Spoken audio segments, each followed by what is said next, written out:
बिस्मिल्लाहिर रहमानिर रहीम अस्सलामु आलाइकुम viewers welcome to my channel সামিয়াস রেসিপিতে। আশা করি সবাই ভালো আছেন। দূরে এবং কাছে যে যেখান থেকে ভিডিওটা দেখছেন সবাইকে জানাই আন্তরিক অভিনন্দন ও ভালোবাসা। আমি বরাবরের মতো চলে আসলাম আবারও আরেকটা রেসিপি নিয়ে। আজকে আমি আপনাদেরকে চুলায় একদম পারফেক্ট একটা বনরুটি রেসিপি করে দেখাবো। আশা করছি ইনশাআল্লাহ রেসিপি আপনাদের ভালো লাগবে।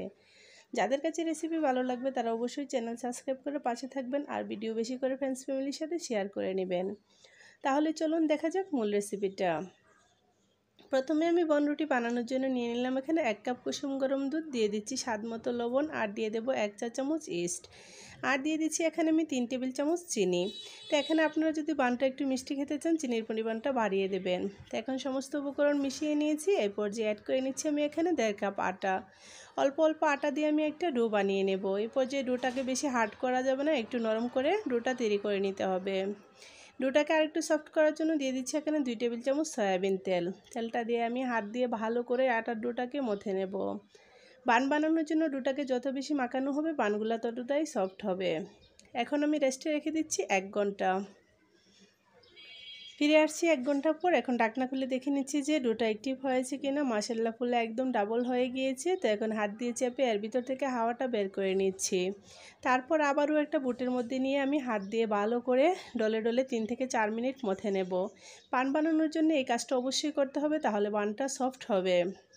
এখন আমি অল্প একটু ডো নিয়ে একটা রুটি বানিয়ে নিচ্ছি। তো রুটিটা আমি একটু পাতলা করে বেলে নেব। তো রুটিটা বেলা হয়ে গিয়েছে। এর মধ্যে দিয়ে দিচ্ছি আমি 1 চা চামচ তেল। তেলটা রুটির গায়ে লাগিয়ে নেব। তারপর আমি বাজ দিয়ে নিচ্ছি।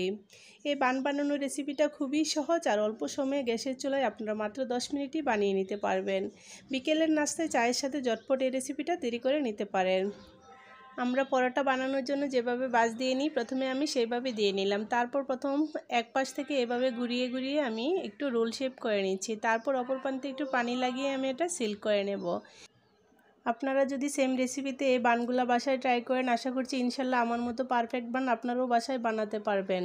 তো এখন আমার একটা বান বানানো হয়ে গিয়েছে। তো আজকে বান বেক করার জন্য আমি এখানে কেকের মোল্ড নিয়ে নিলাম। তো মোল্ডের মধ্যে সামান্য তেল ব্রাশ করে নিয়েছি। তো এখন বানটা উঠিয়ে এর মধ্যে রেখে দেব। তো সেমভাবে আমি সবগুলা বান বানিয়ে নেব। তো এখন সবগুলা বান আমার বানানো হয়ে গিয়েছে। তো এখন আমি এগুলোকে রেস্টে রেখে দিচ্ছি 1 ঘন্টা। তো 1 ঘন্টা পর ফিরে আসছি। তো এখন বানগুলো ফুলে একদম ডাবল হয়ে গিয়েছে। তো এখন আমি এর মধ্যে ডিমের কুসুম ব্রাশ করে নিচ্ছি। তো ডিমের কুসুম না থাকলে এখানে আপনারা সামান্য দুধ ব্রাশ করে নিলেও চলবে।